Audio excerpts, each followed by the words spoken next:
Today, Grand Theft Auto is synonymous with cinematic spectacle. It is a multi-billion-dollar machine built on hyper-realistic graphics and heavily directed blockbuster storytelling. But at the beginning, the franchise looked entirely different.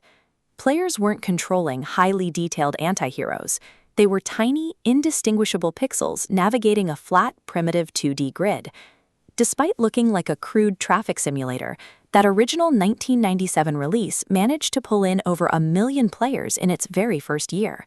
At the time, the gaming industry kept players engaged by funneling them down strict linear paths with tightly enforced rules. Players booted up this game and immediately abandoned the intended missions. Instead, they used the open map purely to see what would happen when they tested the boundaries of the sandbox, creating their own unscripted chaos. The hook wasn't visual fidelity. The draw was a deliberate design choice to prioritize player freedom over developer-enforced rules. The base code of that 1997 release reveals the mechanical blueprint for the franchise already in place. The defining geography was there on day one, divided into Liberty City, Vice City, and San Andreas.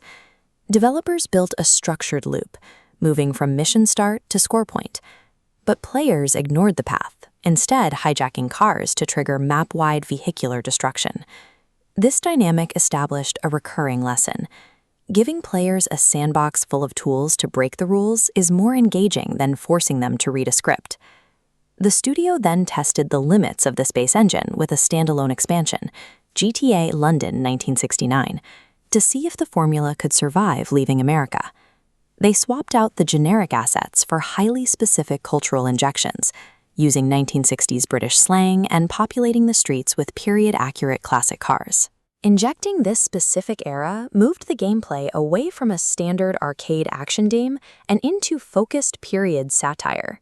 The London expansion proved that this open-world formula could adopt and satirize distinct cultural tones. Moving forward, that philosophy became a requirement for every title in the series.